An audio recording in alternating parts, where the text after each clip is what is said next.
Ah. I've scribbled all over the table, she said, and, laying down the chalk, she made a movement as though to get up.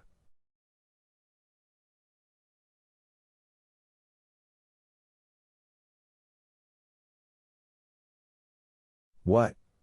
Shall I be left alone without her? He thought with horror, and he took the chalk. Wait a minute, he said, sitting down to the table. I've long wanted to ask you one thing.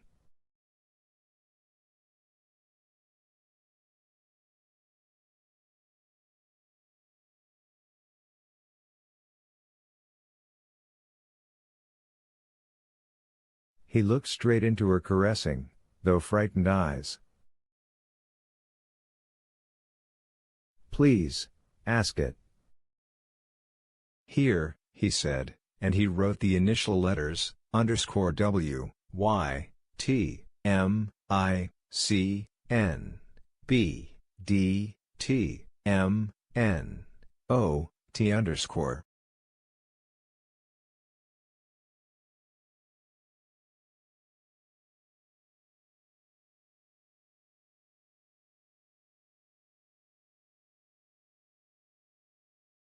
These letters meant, when you told me it could never be, did that mean never, or then?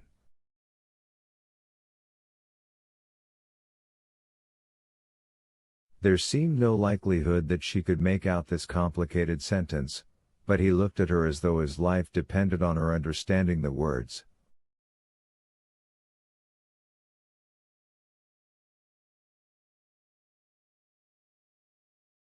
She glanced at him seriously, then leaned her puckered brow on her hands and began to read.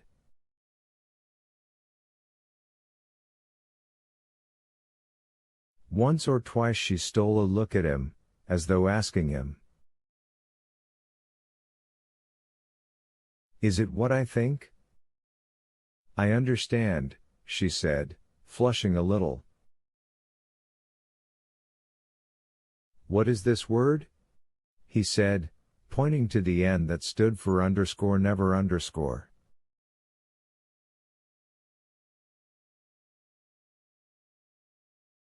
It means _never_, she said, but that's not true.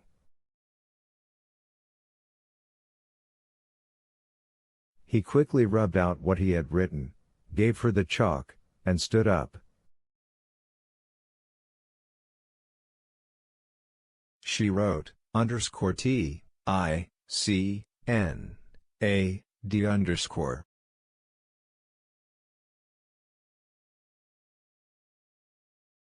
Dolly was completely comforted in the depression caused by her conversation with Alexei Alexandrovich when she caught sight of the two figures, Kitty with the chalk in her hand, with a shy and happy smile looking upwards at Levin, and his handsome figure bending over the table with glowing eyes fastened 1 minute on the table and the next on her.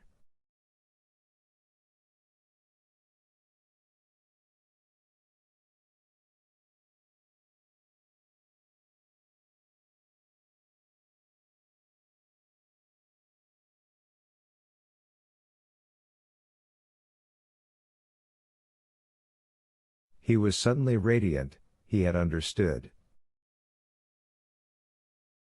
It meant, then I could not answer differently. He glanced at her questioningly, timidly. Only then? Yes, her smile answered. And none now? He asked. Well, read this. I'll tell you what I should like so much. She wrote the initial letters, I, Y, C, F, A, F, W, H.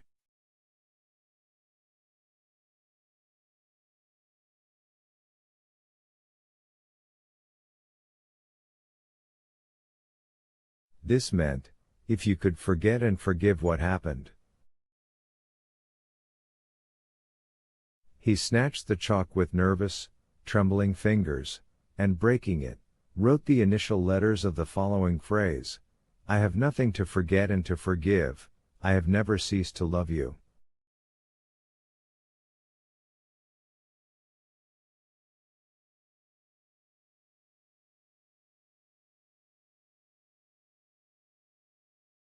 She glanced at him with a smile that did not waver.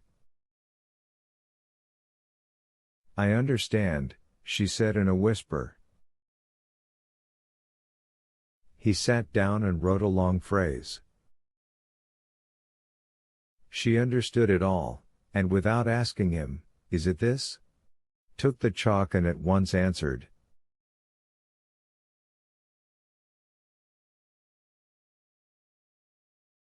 For a long while he could not understand what she had written, and often looked into her eyes.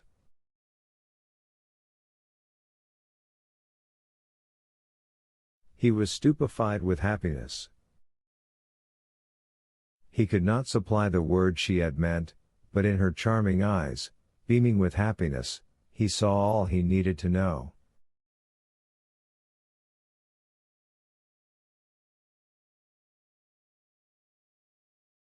And he wrote 3 letters.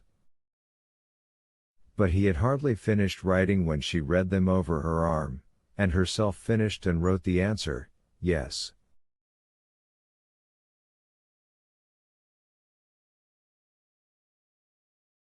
You're playing secretary ? Said the old prince. But we must really be getting along if you want to be in time at the theater.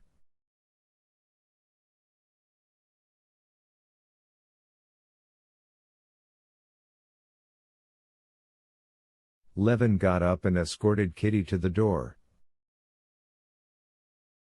In their conversation everything had been said. It had been said that she loved him, and that she would tell her father and mother that he would come tomorrow morning.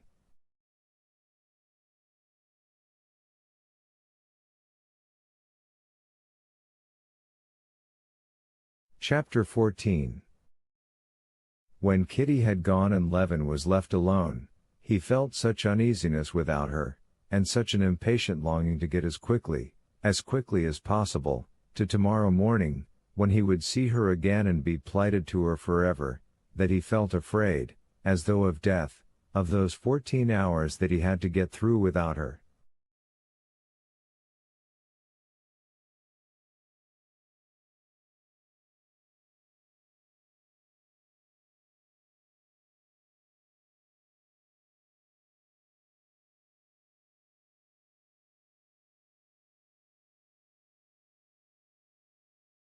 It was essential for him to be with someone to talk to, so as not to be left alone, to kill time.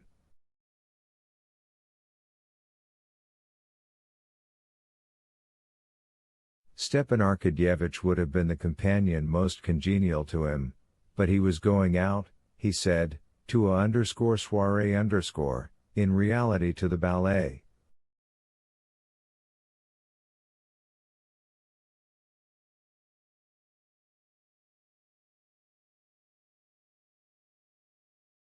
Levin only had time to tell him he was happy, and that he loved him, and would never forget what he had done for him.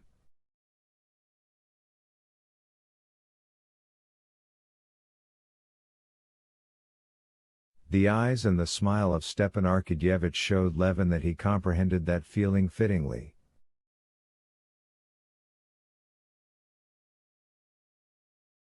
"Oh, so it's not time to die yet?" said Stepan Arkadyevitch, pressing Levin's hand with emotion.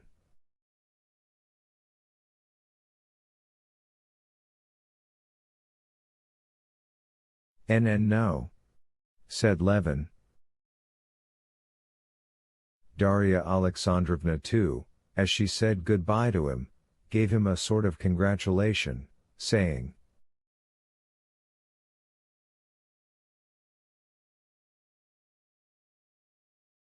"How glad I am you have met Kitty again. One must value old friends."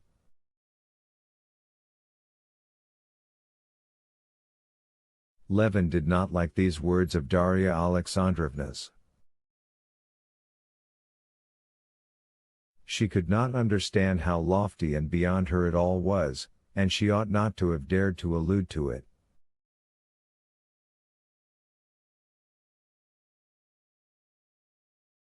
Levin said goodbye to them, but, not to be left alone, he attached himself to his brother.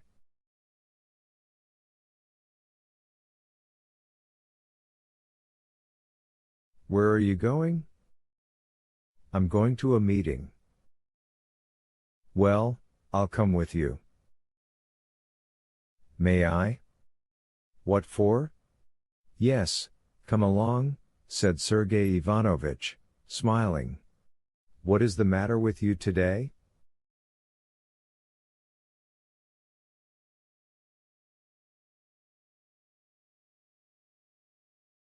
With me? Happiness is the matter with me, said Levin, letting down the window of the carriage they were driving in. You don't mind? It's so stifling.